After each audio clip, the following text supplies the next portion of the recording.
I heard Matthew just cut your hair. Were you happy with it? Be honest with me. Wouldn't you be? I think it looks pretty good. He does a wonderful job, and he loves to do it for people. Oh. He loves to do it. He said you had some fascinating stories, and you've lived your whole life in this area. Well, most all of it. We moved away for a while, but then we moved back to Marietta because Daddy'd always worked at Stevens Lumber Company, and then he moved away, but we moved back because Marietta was better to roam for us. Yeah. It was a lot better. But we lived there on Rose Lane Street. Oh, yeah. And, of course, all those houses been torn down now. But we live right across from the mountain. And I told them I didn't realize how pretty that mountain was back then. I just did not appreciate it. And if it come a big rain or snow or something, didn't have anything except some pasteboard. And we'd get out there on pasteboard and go up and down that hill in front of the house. All right, let's go back to your beginning. So where were you born, and what was your family like? I was really born in Center, Alabama, but we moved to Rome first and just stayed there a little while and then moved to Marietta. My mother's family always wanted to go where we were. So that's the reason we moved backwards and forwards a few times, but mostly in Marietta. I'll say Marietta for 80, how old am I now? At least 85, 86 years, so most all. Yeah, and you've seen a lot of changes, especially in Marietta. We went through World War II, but let's talk about what it was like growing up. Growing up, we walked to school, to Elizabeth School, and it was a long ways. But we walked to school every morning and every afternoon, and I always made straight A's. Really? Yes. I graduated valedictorian.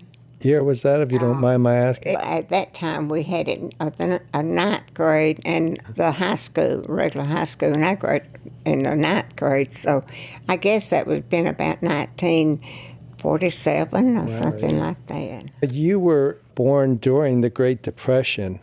How did your family get along with that? It was hard. My mother's daddy passed away when she was 8.5 years old, and my aunt was 3 weeks old. And so they had a hard time, but they made it without any help. There wasn't no welfare or nothing. They got nothing. But they farmed out land, and they worked for people. Dairy farms? And then they also helped people out in their homes that needed help. Some of the men had to work so hard they couldn't leave their wives, so they did stuff like that. We survived, but it was hard. My grandmother's husband died when my mother was 8.5 years old. Wow. And after then, she had to take over on her own. But she managed. Yeah. Sounds like she was. All her children. Sounds like she was pretty self-sufficient. She loved to garden, and she loved to sew, and she kept the house up. Mostly, she was out in the farm working, and the children were doing a lot of it. So you went to Marietta High School, Emma? I started to Marietta High School. I got a scholarship from the ninth grade, and I had been going there about a month. And we had a new principal come in that year, and she called me to the office, and she told me that they wasn't giving the scholarship like they did. They were stopping, but she says, if you want to keep coming to Marietta High School, she says, I'll see that you can keep going. But I said, no, I miss my friends from Akron. I think I'll go up there. So I rode the bus from Elizabeth to Akron. It took us 1 hour to get there, stopping and picking up other children. And then we had to ride it back, an hour there and an hour back. Then I went to work when I was 16 at the drugstore. And I'd get on that bus almost in front of the house on Rose Lane Street. And I would ride the bus to where I worked. And I worked till 9 o'clock. And sometimes I was able to get the bus because it came by about 15 after 9 and would pick me up. But if we was late at work, sometimes I walked home from Marietta Square to Kennystone Hospital. That's where we lived. You did what you had to do. Boy, I sure did like that money ever. Yeah. And then I went to work. When I graduated, I went to work for Cobb County Times, and I worked there probably about 3 months. And one day I got a letter. It says, "We're sorry to let you know that we have got to let you go today." I didn't know what to do except start crying. I ain't done nothing wrong. So as the man handed it to me, and he started laughing, and he says, "No, you're not getting fired. You're getting a promotion." So that's when I went to work for the Marietta Journal as bookkeeper. Wow. Now, what I heard back in the day is most women were either teachers, nurses, or something like that. How did you get in the newspaper business? By luck, Bill Kenny mostly, you remember Bill Kenny, you know him, mostly him. He used to come in the drugstore every night, and I was already the bookkeeper for the drugstore, working, going to school full time, and also working as a bookkeeper at the drugstore. And he come in one night and he said, "Would you like to have a good daytime job?" And I said, "I don't know. What do you mean, Bill?" And he said, "I've got an interview for you for the Cobb County Times," and they hired me as, well, then I was assistant bookkeeper. But then when I went over to Journal, I had two women work together, but it seems like I did all the work because she was busy doing. So what kinds of things was your normal daily activities as bookkeeper for MDJ? First of all, it was called bookkeeper. Then now it's computer stuff. Then it was the bookkeeper. Then it was all handwork. You had a typewriter, but that was it. Bringing in the money. Yeah, bringing in a little bit of money. In school, I taught one of my teachers to let me take double bookkeeping courses. I don't know if he's supposed to or not, but I was in his class 2 different times so I could really learn it. One night, the drugstore owner asked me, and my bookkeeper's leaving, said, "Would you like to take over?" And I said, "I'll try." So I worked for them, and doing that, somebody told somebody at the Cobb County Times with Bill Kenny that I would be a good bookkeeper. And then I went from there to the Journal. Right. Now, what was it about bookkeeping that you enjoyed? Here's what all you did with bookkeeping. Then you sent out hand statements. You sat down and you wrote out their hand statements. You mailed it to the people, and then they mailed it back into you.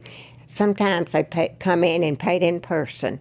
But not only did I have to do that, they learned that I was a good typer. So some of the newspaper men would hand me their papers to type.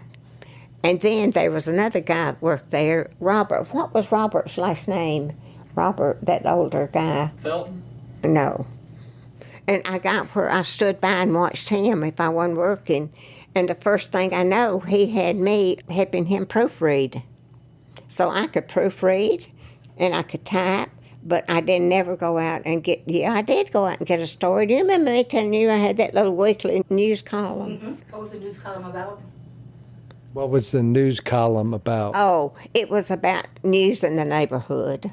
The gossip column? Oh, no, not really. Or- Gardens and all that was, and it would just be something from Elizabeth instead of Marietta. It would be around in the Elizabeth area. And so I just had a list, and I just called and got nothing news. It wasn't no big old long thing, but I did go to the Nursing school? Chattahoochee Tech? Chattahoochee Tech. No, I didn't go to Chattahoochee Tech to be I just was going to be a nurse's aide because we live right there by it. You could walk there in 5 minutes from where we lived from the hospital.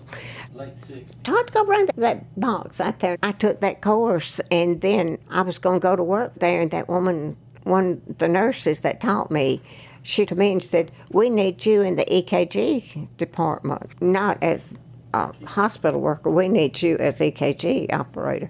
Then you had these big old machines that you had to push. You had 3 of them in the office. And they, Paper. Yeah. You took the EKG for the doctor, and then you had to sit down on a piece of paper, wax paper, not wax paper, but pasted on, and you had to look through there and get out what you thought was important for the doctor to see the next day. So I did that. I worked there for a while, and then my son was a lifeguard down at Smyrna swimming pool. He asked me one day, he said, "Mama, Coach Latanzi asked me, would you like to work down at swimming pool this summer?" And I thought about it, and I said, yeah, I can work down there because it's just summer months, and then I could be at home. So I gave up my job at the hospital and went to work down there. I wasn't a lifeguard now, but it was just running the concession stand, keeping the building clean, keeping the yards clean, being there, making sure the kids behaved and things like that. You just did whatever somebody asked you. I did. I just, if they, I tried to get along with people. If I could do it, I would do it. So tell me how you met your husband. Okay. When I first worked there, he was in service. And then one day, You worked at the paper. yeah, I worked at the paper when he got out of service. He had already worked there, but he had to go in service, got drafted and had to go in service. And then when he come out, he worked there for about a month. And I'd seen him every day because I had to go back there and get the, what do you call those cards where you had to punch in your hours. Punch, whatever you call them. And you had to go punch them in. So I seen his card every day. And then some guy that worked back there come to me one day and says, there's a guy that worked back there that just come home from service, said he asked could he take you home. And I said, no, he can't take me home. And then he come back the next day and he said, if he called you first, would you let him take you home? And I said, I might. So that's how we met. Both of us worked there, worked at the newspaper. You could do that then. I don't know if you can or not. And this is our wedding pictures. So how long did you guys date? No, date. So he picked you up. We got married about 8 months later Oh, or something really? like that, yeah. But that was our wedding picture. Wow. That's a great picture. How long were you married? 56 years. And he got Alzheimer's, and he went ahead and retired after 58 years. We decided after 58 years it's time to give it up. So he went ahead and retired. At the paper. At the paper. What was it about him that you said, I can spend the rest of my life with him? He was smart as a whip. This is the stuff that he learned. Just read a little bit of it. He remembers what he graduated from Osborne High School, and then he wrote a little bit down there of everything he learned, too, in the back. He wound up a manager. Oh, wow. But that's him, and that's my family. Kind. He was real quiet. Your dad real quiet at work and real quiet. He never raised his voice to anybody, and everybody liked him, I reckon. Yeah, 1944, then he went to World War II. So he's a little bit older than you? 5 years. Wow. And that's my daughter-in-law. Okay. That's my oldest son. Turned gray. And that's my daughter, and that's my second son. So you guys were married for quite a while. You didn't date that much? Did you? Really, every day, just about. He would drive you home every day. He would take me home, and sometimes we'd just stop by and get a hamburger or something, and sometimes he'd actually go in and eat with us, because Mother would have dinner ready at night, and sometimes he would. Did he ask you to marry him? Oh, we got married at his brother's house, lived on Powder Springs Road, where that big old bank used to be. Chestnut Hills. Chestnut Hills? In that area. His brother had a big old house there and a huge yard. And so they said, let's just have one, what do you call it, when you have an outside wedding? We just had a big outside wedding. Now, how did he ask you to marry him? I think one day that he lived with his mother and his sister, and that they wanted to move. I think his sister's going to get married or something. They wanted to move. And so we moved into where we got married. So she was getting ready to move. So that's how. And then we bought more houses, but they were real small. Then you know how much we paid for this house? $11,450. Wow. It's impressive. It was. Oh, wow. I've been living here 70 years. Wow. This whole same house. That's great. Yeah, and the kids all went to school and all graduated from Campbell, and then they all graduated from college, and just all here in Cobb County. Isn't it a lot to take care of a house, though? It is. Yeah. But I did it, and they never went hungry, and they always had their lunch money, and they always, they all did good in school. They didn't. The paddles that your teachers y'all don't know what I'm talking about, but them paddles, I had one and his teacher had one. I don't think he ever gave him one, but I've seen them teachers give paddlings, not much, just Right. much to scare the kids, but now you can't do that. So did you work the whole time you were having kids and everything? No, in between time, that's usually when I would quit for a few years and then just get me a different job. When I worked down at the swimming pool, that was working for the city of Smyrna. And then when I was working in Marietta, it was working for Cobb County Times, but they went out of business. The Journal bought them over. The drugstore's name was. And the drugstore came first, and I just called on the telephone one day. Just got the telephone book down and called, and first drugstore I called, it was Dr. Williams. And I told him who I was, and I said, Dr. Williams, I said, I'm hunting me a summer job and then maybe a part-time job when school starts. And I said, how do I go about it? And he says, will you come down here and talk to me about it? So I walked from Cogburn Avenue to the drugstore, and that's how I got my job, just talking to him. He said, come in next morning. So worked at Williams. How many drugstores were they? I worked at the drugstore, start with behind the soda fountain counter. And then I started answering the telephone every time it rung. And then I started taking orders. And then all of a sudden, he just asked me, would I like to watch the bookkeeper and wind up his bookkeeper, because his bookkeeper's fixing to quit. He's working 2 jobs. So that's how I went to work there. And I was pretty good at it. I had my own little office in the back, and then I didn't have to wait on a soda fountain, didn't have to work at a soda fountain. Yeah. And then I guess that's what helped me get some more jobs at the hospital. But I graduated from, it wasn't a diploma, it was, what do you call them, just a certificate, a big old one. Must be frustrating. It is. But then I worked at the drugstore. Yeah. And then I got in cosmetic department. Of course, I loved that too.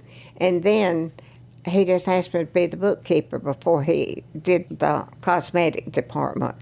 And I worked there, and I liked it, but they didn't pay as much as the Journal paid. So where was Williams Drugstore on the square? It was right there where Brumby Chair Company used to be. It was either that building or the one next to it. That's where the drugstore was. And then you waited on customers. You had all your products behind the counter, and you stood behind that counter, and somebody came up and asked you. You asked them, can I help you? And they would say, yes. And you went behind the counter and got the stuff and laid it on the counter, and they paid for it. We had a lot of people then that charged up, but we sent them a bill every month and they paid it.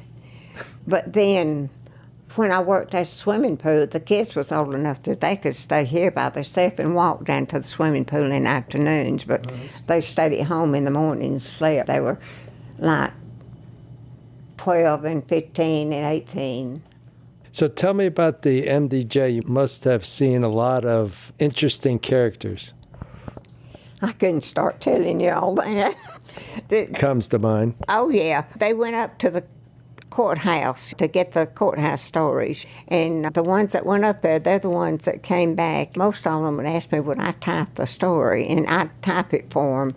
But Otis was good to us. He was very good to us and very nice. He was always very nice to us. And I have called him several times about I needed something, or could he take off for a half a day or do this or that. He was nothing but very good to us. And I knew his dad, too. I knew the Otis Brumby Jr.'s dad. I never met him but one time, but I was working then at Cobb County Times, and it was called Brumby Press, too. I think it was a kind of a combination. But anyway, everybody kept telling us Otis Senior is going to come in today because he owned it too. And I said everybody was just getting cleaned up. He was going to come in, had everybody scared to death that he was going to be a monster. He was one of the nicest men you've ever met. And Otis was to us. He was good to us. What Otis said that he liked to do is he liked the people that first came out of mostly University of Georgia, wherever they got a job as could get a job as a reporter or doing some type of newspaper work. In fact, one of my sons graduated from University of Georgia and worked for him for a while. Do you know that? Mike did. But he could be tough on you. He wanted to push you because he wanted you to do good. And practically everybody that worked for him did good, too, because he was never anything except good to me. He never got on to me. Was he hard on reporters, would you say? Might have been a little rough on some of them because some of them is just like everywhere else. They are lazy. And he wanted them to be top. He wanted to be top newspaper, and he was several times. But now, to me, he never said a bad word, or to Tommy either. In fact, he came to our wedding. It was kind of funny.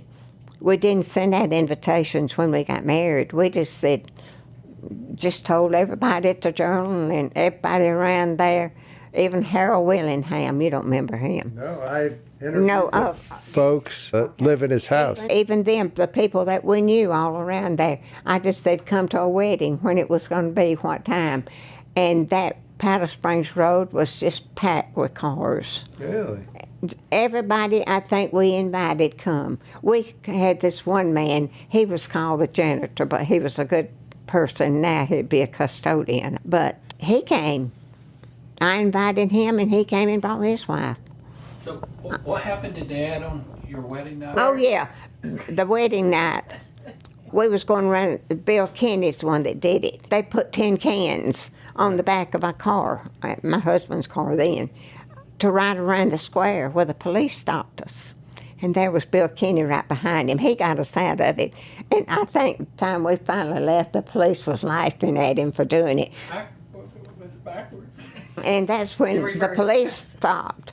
And then another time, some of the newspaper players, not all of them, but some of them, if they had a spare minute, they'd play cards. They got in a little trouble about that one time, too. Just during their lunch hour, they just like to sit and play cards. So he didn't much like that, I said. But Bill Kenny would sit there and play with them, and all. I knew them all then. I can't think of all their names now, but I knew. But I know that you've heard of Bob Fowler, Dr. Fowler's son no, he died. I don't know what happened to him, but he died. One day, I was sitting at my desk in the office at the Journal, and he come there and he says, and her name was Jamie, but I can't think of her last name. He said, I want y'all to come out here. And we said, why? And he said, I want to make you a picture. And so he was either still at the University of Georgia or he was working part-time and going to school there part-time. I don't know. But he's the one that made that picture, Dr. Fowler's son. And he was proud of them because he was just learning how to make them. And then, of course, he bought him his own newspaper and did all that. And I never did know what happened to him when he passed away. Yeah, and there's so much has changed in Marietta from the time you grew up here. What was it like to go through some of those big changes, like the Bell Bomber plan? That little picture up there is the Marietta Journal that they had before they moved into where they're at now. During World War II, we had, I think it was really about 10 acres of land there on Roseland Street, because it was a big, huge pasture, wasn't it, Todd? Huge. And Daddy had a big garden every year. And every year, Ed Stevens, now of course you know of him, he owned Stevens Summer Company, him and his dad and one brother. And every summer, he would come and get him stuff out of our garden. And Christopher, his daughter, would come with him because she liked us roll up and down on a piece of pasteboard right up and down that hill there, and we had the best time. And she always wanted to come with him. Then I started to Marietta High School the same year she did. And she walked, too, from the school up to W.P. Stevens. And one day she was in a hurry to get by, and she was 16. One day she was in a hurry to get across the road. Somebody was calling her across, let's say it was Cherokee Street. And she run right out in front of a car and it killed her. 16 years old, Crystal Stevens. And That got to Mr. Stevens. So that year, I worked there the rest of the time, and he come in every night and bought him an ice cream. And that night, he come in of graduation at Marietta High School. That's where Christopher would have graduated from. And he came in that night, and he just sat up at the stool. And I said, well, his name was W.P., but we still always said Mr. Stevens, because that's what you was taught to do then. And I said, Mr. Stevens, I said, didn't you want to go to the graduation tonight? And he said, no, I couldn't go. He said, I told my wife that him and their other daughter, whose name was Ann, that her and Ann could go, but I just couldn't stand to go. He said, instead, I'm just coming up here doing my normal thing, having an ice cream with you. Because I grew up with Christopher, him coming to our house all the time. Sounds like you had sad times along with the happy times. Yeah, there was a lot of bad times. That's when, no, my kids was already born when Accra Drugstore caught on fire. Atherton? Did you talk about that? It wasn't what was that? On the square? The one on the square, yeah. Halloween How- night. Yeah. You was 2 years old. You knew the Fowler. The doctor's wife got killed in that. There's 7 people got killed there, and Miss Fowler was one of them. She just stopped the car out front long enough to run in the drugstore to get her a newspaper. The minute I guess she walked in the door, the explosion happened. And where were you when you heard about it? We was at home. We was going to go up to the square that night and take the kids trick-or-treating, but we decided not to right at the last minute. Because Yeah, that was we a thought devastating- He was 2 years old. He would have been old enough to go around and look in the store windows and go in some of the stores. But we decided at the last minute, no, that we'd just keep him at home. And I think I carried him to 3 or 4 houses around here, but the older boys went trick-or-treating around here. And I just couldn't believe it when I heard it. Did you hear the explosion from where you were? No, I couldn't hear it, but boy, next day at work, we could see all the lines drawn up and everything like that. But no, I didn't hear the expression. But I had a sister's best friend that got killed in it, Betty Carlisle. She was just working, trying to help make a living. With her husband worked in daytime, and she was working at night. And Betty Carlisle got killed in it. And one of the guys, he was a photographer. Todd, you don't remember him at the Journal. And I can't think of his name right now, but he was sitting in the back eating, and he didn't get hurt. The explosion was up at the front, and he didn't get killed, but 7 people. Yeah. And what made it so sad, too, one of them was a man and his son. A man and his son and Betty, and the 7 people got killed. Yeah. And that was sad. That was a sad thing for everybody. And Williams Drugstore was just about 3 or 4 buildings down below it, but that didn't matter. If you want to go in Williams Drugstore, you went in Williams Drugstore where I worked, or you could go in Atherton's, or you could go in. There was 4 drugstores there at that time. Lacey's was one of them. Wow. And Atherton's and Dunaway's, Lacey's, and Williams. There was 4, at one time, 4 drugstores around the square. And on Christmas, they decorated it up so nice. You could just walk around and have candy baskets there where you get your piece of candy and everything. We love going there. Yeah. But back then, drugstores weren't just for getting No, drunk. they What else was in there? In the drugstores, okay, we sold medicine. We had a pharmacy at the back of the drugstore, but then up in front, we sold we had a cosmetic department that I had to work at sometimes, but we sold toothpaste and deodorant and some type of over-the-counter medicine that you could take, like milk magnesia and aspirins. And we had this young guy, his name was Young Williams, and his dad owned a trucking company. But every night, he come in there, and about once a week, he come in there and got 1 bottle of that Laboris, I think that's how you call it, Laboris mouthwash. That's all he would use, Laboris, or I don't know how you spell it. think that's it. But anyway, that he would come in there and get that. So we sold stuff like that. We sold a lot of stuff. We sold cameras and watches and things. All that was locked up behind the jewelry counter, though.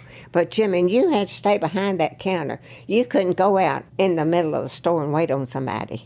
You stayed behind the counter and waited on them. You had a piece of paper and a pencil if you couldn't add good, and you wrote down everything they bought. And then you added it up. And then you took cash money out of the cash register and give them back unless they charged it. And that's when I had to stay and do it nights, count all that money. Oh, wow. Now, did you have soda and all that? Oh, yeah. Yeah, we had a soda. And I had to leave. I didn't get home from school until 4:30. Let's see, I got out of school at 3. No, 3.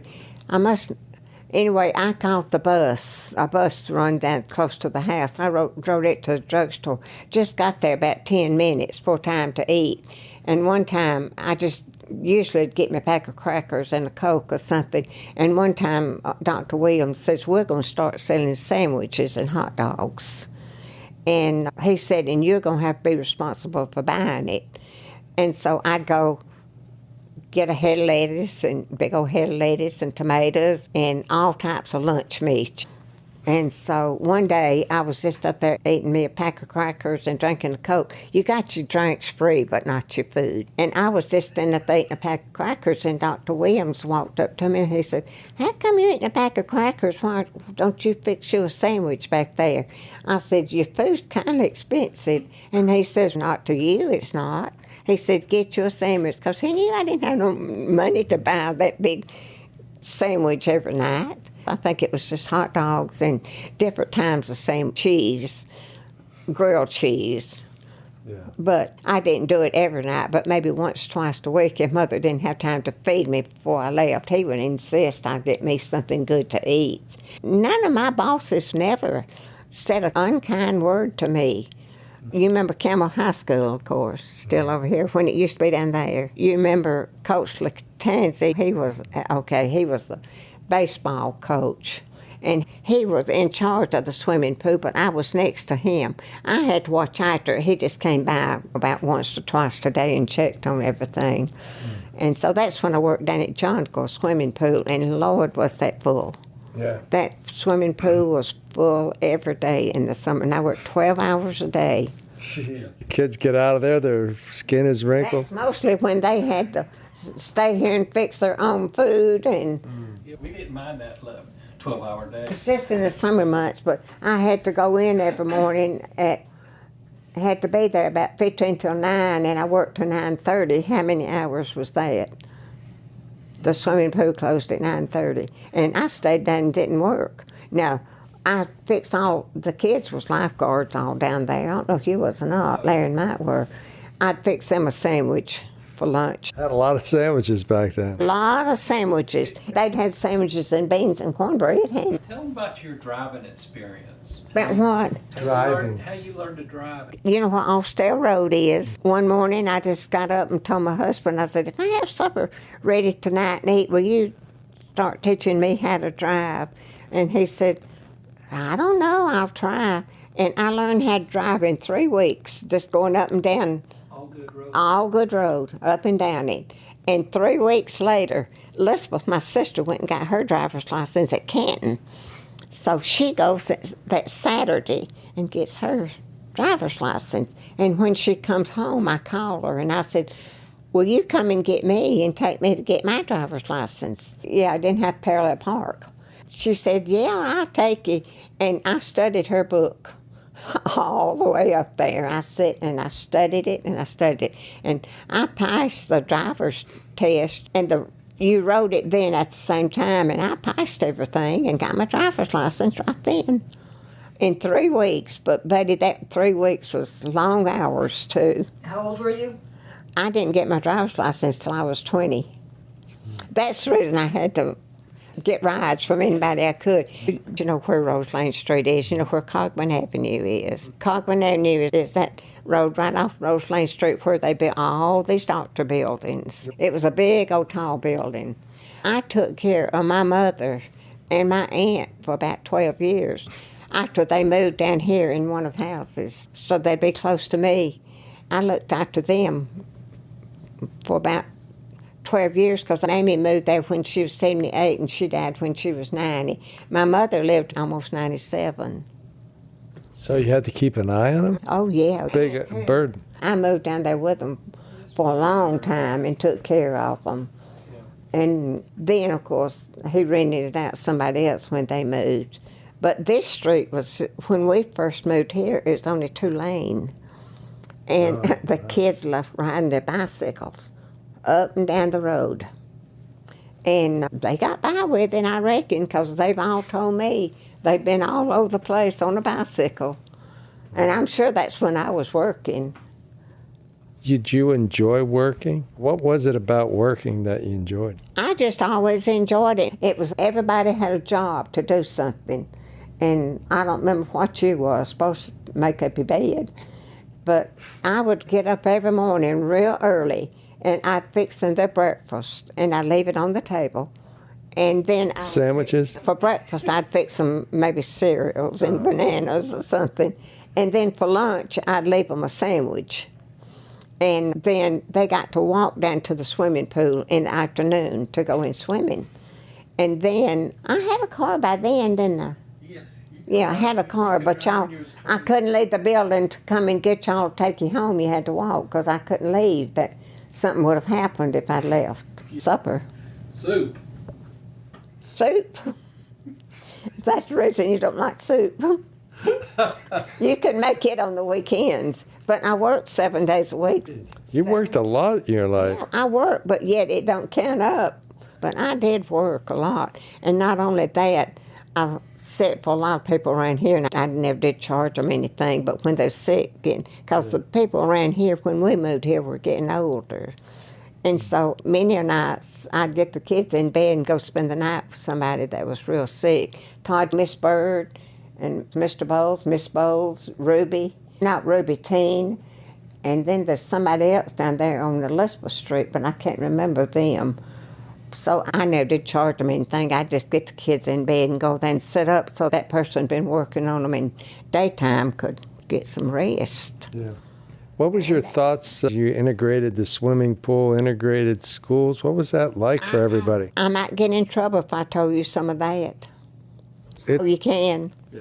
When just a little bit of it. Yeah. When I first started working at the drugstore, blacks lived in the city of Smyrna, so they could go down there before I quit working down there. We were allowed in different countries and all. But to start with, they didn't have any blacks, and it was horrible. Do you realize how I hated someone to come in?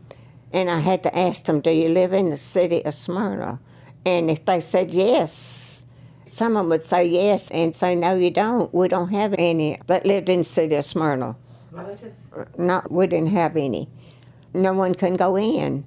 But right at the last, they could. And then they learned to be best friends with a lot of them because they all learned to swim good and good people. They wasn't fighting and everything all the time because they knew what would happen. Every one of them, if you started fighting, you was kicked out of the swimming pool and you couldn't come back. Yeah. So you worked for so many years, you ended up retiring. What happened during your retired life? What did you do then? Did you have a lot of time with your husband? In between time when he was 12 years old, I worked up until he was 12. And then we adopted this little girl.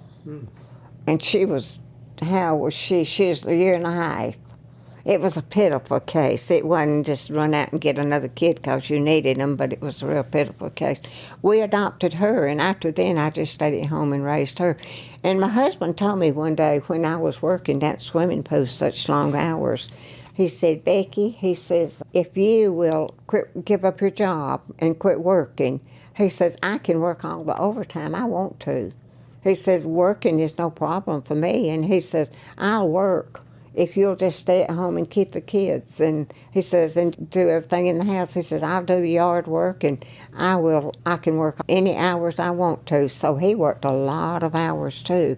Overtime, you got paid time and half time then. But even though It was nice. It was hard work. Doesn't seem like you spent a lot of time with your husband working all those jobs. Yeah, working with him, and sometimes I didn't see him too much, but the kids always did. If I was at home and they were working, all of them worked at the newspaper too, two boys. So did Kim. You worked at the newspaper while you went to Southern College, Southern Tech, and graduated.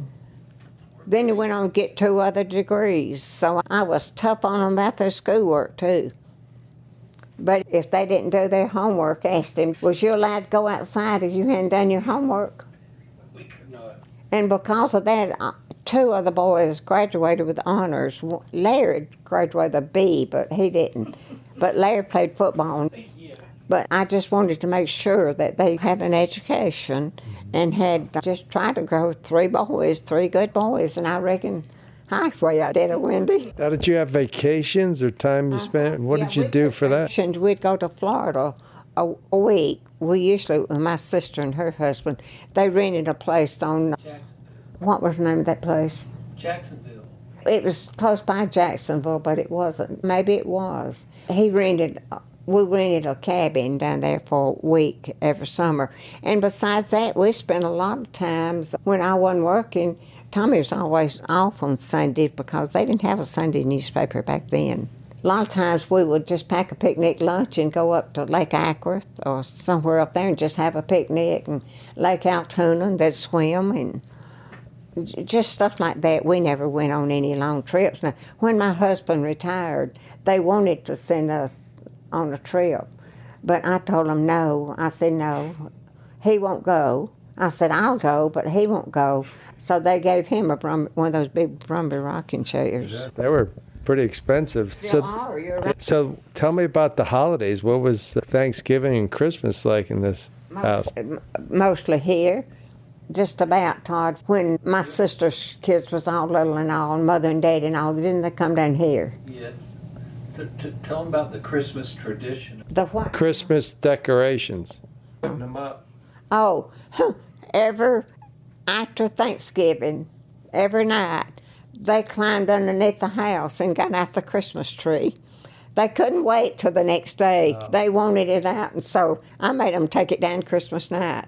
They was allowed to put it up Thanksgiving night, but Christmas night, they had to take that Christmas tree down. I was tired of it after a month. So it was an artificial tree? No, part of it was, but now part of it we used to get real ones. But now when we got real ones, I don't think we kept them. But maybe the artificial ones, and we had several over the years, but we didn't have a few of the real ones. Aluminum artificial trees. Huh? It was aluminum. We bought that aluminum tree that time. We had one of those too, back in the 60s. One of those we did. We had in the 60s, and we always had a Christmas tree, and we always had a good Thanksgiving and a good Easter, and for my mother, her birthday, and Daddy for his birthday.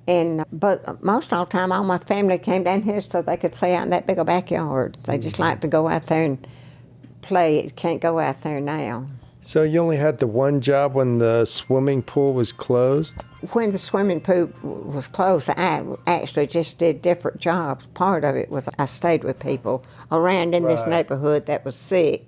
And then, I guess that's all I did while I worked down at the swimming pool. And one day we was sitting there, and the coach, he was in charge of it. He was standing there, Coach Latanzi. And I had just went to the bank that day, and we saved all the money we made from the swimming pool for college money. We did save it, worked, and never spent a penny of the money. It was all put in the bank. And one time somebody asked Larry, says, Larry, what do you do your money? He says, it goes to the bank, my mom's. But we bought him a Volkswagen when he graduated. And that's mostly then when he graduated, that he went to Southern Tech. That's usually what he drove. And paid it out of the money that me and him had worked for about 4 years, saving the money. Yeah.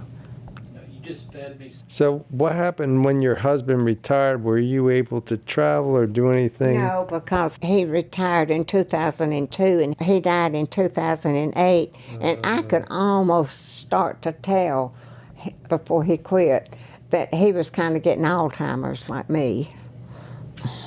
I don't know if I'm getting it or not. No one ever has told me, but he was not I diagnosed. think you do. Like they digested me. But he was diagnosed as Alzheimer's. You took care of him in this house too?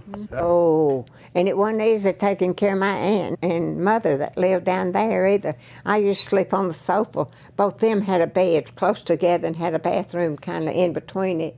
And so I wouldn't go off and leave them. I just slept on that sofa most all the time in Aunt Mamie's room, in the living room next to their rooms. And, I had a lot of company, and a lot of people did come down and help me with them. Two of my sisters came down there, and every Saturday was house cleaning day.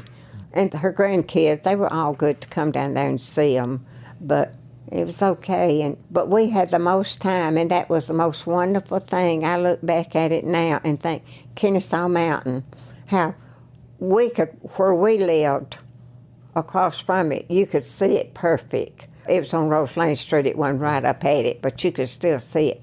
There where my house is across from that hospital, you can see Kennesaw Mountain from there. We still go there occasionally, and you can see Kennesaw Mountain. But that was fun. And we didn't even realize it except when we were hiking up and down it. But other time, we paid no attention to that mountain. And it's beautiful, and still is. Yeah. Sounds like a special place for you. And who was that guy that worked up there for such a long time? He passed away, of course. He was caretaker of the museum and all that at Kennesaw Mountain. Now tell me about your life after your husband passed away. What happened then? Okay, you don't believe this. When I got the letter, I could show you. My husband had been dead about 2 weeks when he got a letter saying that he had passed away and telling my family that they were sorry about it and everything. We knew that he had passed away. He would never get his Social Security check. About a week later, I get one stating to my family, condolence to my family, that I had passed away. And it took me about 3 days to get that straightened out, going up to the Social Security office about every day. And I carried every proof, everything I could take. And finally, that man that was waiting on me, he was talking to his supervisor or somebody. Finally, he says, look, she's not dead. She's standing right here before me, and she's got her driver's license with her. I had a city Marietta card with my picture on it, and they never took it away. I think maybe a month, but they gave it back to me. Now, what about that? And then last week, I get another letter from Social Security, and they think I'm dead now. Again? Uh-huh. And my son went up there. And the woman, you don't know if it's a scam or not when they just call and start asking you all these numbers from Social Security. You don't know. And I told her, I said, I can't talk to you about it. I said, I'll have to let one of my sons talk to you about it because I said, I won't be able to come up there. She wanted me to come up there, and I told her I couldn't. But my son, he called, and another man answered. And my son says, if you want her to come up here, I'll have to get an ambulance and bring her because she can't ride in a car way up here. But the woman is still supposed to call me, and I'm going to have to give her my Social Security number and my Medicare. I don't know about Medicare. I guess so. Well, we know it's legit now. Yeah, and when my husband, though, passed away, and they sent me that letter that he, of course, I already knew he'd passed away, but when I got my letter saying I had passed away, they had canceled my insurance.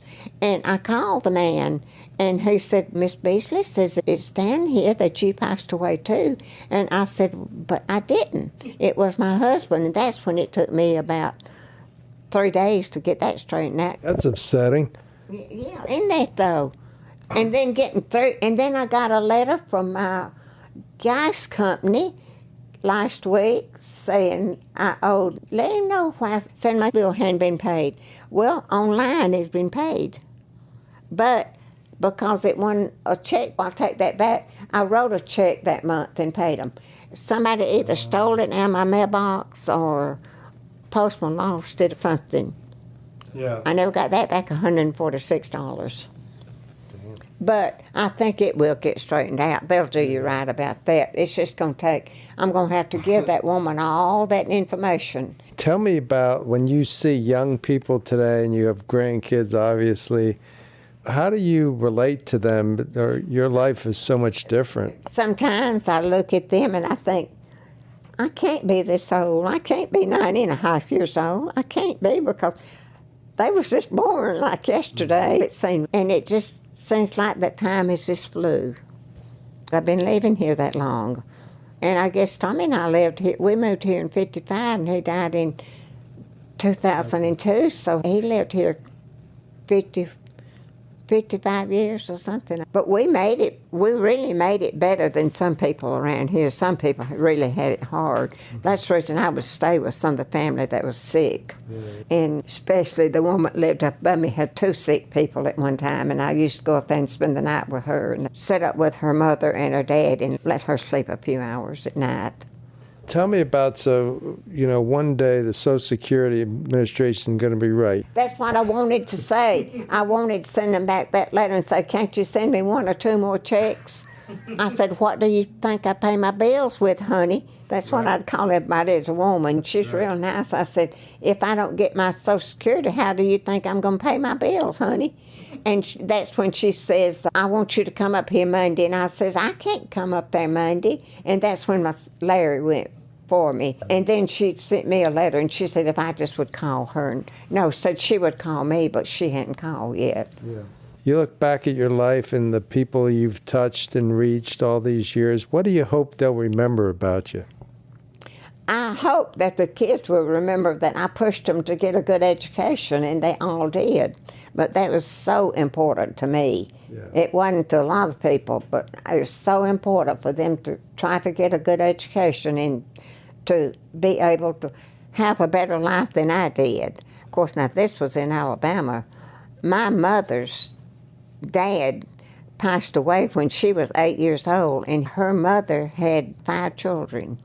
And her mother raised 5 children just with the help of neighbors and cutting her own wood and having her own garden, but barely got by. And I just always wanted not to be rich, because we certainly never was rich, but I just wanted them to all have a good education so that they could not have to go through what I went through and what my mother went through. Yeah. Wendy, is there anything you want to communicate about your mother-in-law? Talk about that creek. I had mentioned to him earlier about how when Tommy was a little boy, Powder Springs Road was a dirt road, and didn't he pick up Civil War balls and... He still lives down there, right off of Powder Springs Road. And a lot of mini balls? For that, and he used to go out and build his own rabbit traps and set them, and he could take them to, I can't think of that man's name, they had that grocery store right off the square, and he would buy those rabbits from Tommy. Oh, really? He would have to catch them and clean them and have them all ready, and he would give him, I think, about $1 each. People would buy those wild rabbits and eat them. We didn't want them, but the town people did. They used the mini balls that were from the battle? Kennesaw Civil War battle? Oh, I've been up there looking at it many and many. Can you imagine over the years how many times I have walked up there and drove up there in a car too, but mostly walked. Teacher used to walk us up there on Easter for Easter egg hunt, and we'd have it up on top of the mountain. But then the same teacher, when the South first out, now we lived way up there. You remember where Elizabeth School used to be. Okay. We walked from Elizabeth School to the Strand Theater to see the South. Wow. That's exciting. And the principal said we could walk up there, but that he would bring us our drinks, just take our lunch. And afterwards we got to thinking, if he could brought our drinks, why couldn't he have carried our lunches too? But everybody carried their own lunch, and I don't know who furnished the drinks, but we had some type of, as we used to call it, drink, and it was either a Coca-Cola or a Pepsi or something like that. Yeah. But my husband, he graduated from Osborne, and he had to do about the same thing I did. He lives right across from Laurel. It's Laurel Springs. Laurel what? Springs. Okay. He lives, that's where he lives. And they used to, when he was little, live right across the road from there. And his dad used to walk from where they lived all the way up to the square night at the journal to work. His mom always kept a wood stove, one of them that you put the wood in it and keep the food warm at night. Said his mom would always have him a plate of food left over to eat there on the stove. Anything else, Wendy, that you wanted her to mention, talk about? I don't think I have anything. I know that she said she wasn't rich. You can always tell the wealth of a woman by the love of her family. And she's very loved by her family, her grandkids and her kids. Yeah, that's A good person.